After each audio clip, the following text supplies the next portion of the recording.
with another Easter craft, and today we are going to be creating tape Easter eggs. So for this you will need a piece of paper, you will need some masking tape, you will need some paints. I've got my paints ready on some newspaper, a paintbrush and some water to wash your paintbrushes in. So the first thing you need to do is you need to take your piece of paper and you will need a pencil too, because you need to draw the outline of an Easter egg. So Easter eggs are oval shaped, so I'm going to draw an oval outline, Easter egg shape on my piece of paper. You don't need to decorate it because that will come in a little bit. So off you go. So now I have drawn my oval Easter egg shape.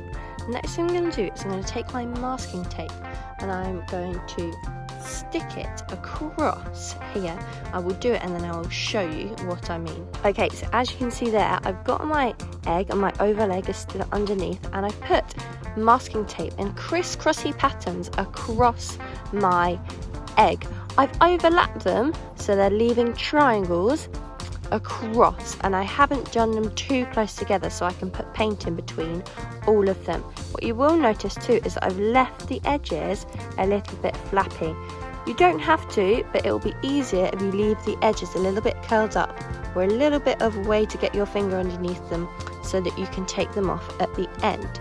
So now what you're going to do is you're going to take your paints. The first colour I'm going to use is purple, and I'm going to take some purple paint.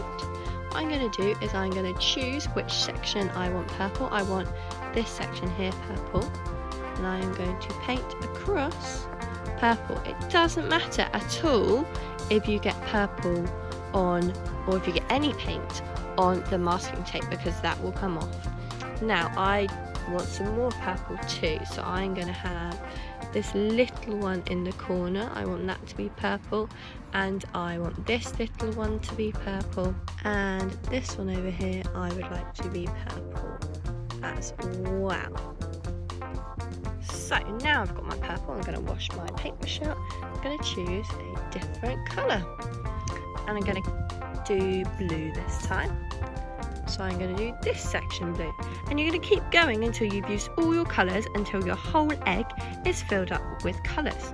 There you go. So as you can see, what I've done now is I've painted in between all my bits of masking tape. And now at the minute it doesn't look very neat. However, I'm going to use my foot because I need two hands to do this, but you won't be filming, so you will have room. I'm going to choose one of the ends of my masking tape and I'm going to carefully peel it off. Now this is where it gets a bit tricky because some of them have overlapped, so you've got to be careful about where they overlap. So you're going to peel all of your masking tape off, and it should reveal an Easter egg with a funky pattern underneath. It's very tricky with one hand, so I'll be back when I've got two. Ta-da! So there you go. Now I have an Easter egg with a really cool pattern going across it. Now you can have a go at creating your own tape Easter egg art. You could use one colour, you could use more than one colour, you could experiment. The thinner the tape you use, the bit more paint that will be on there, the bigger the pattern will be. Or I use quite thick tape, that's why my lines are quite thick in between. If you don't overlap your tape and if you just leave it separate, what will that look like? Can you make letters out of it? I don't know. Have a go and create your own Easter eggs. Have fun. Bye!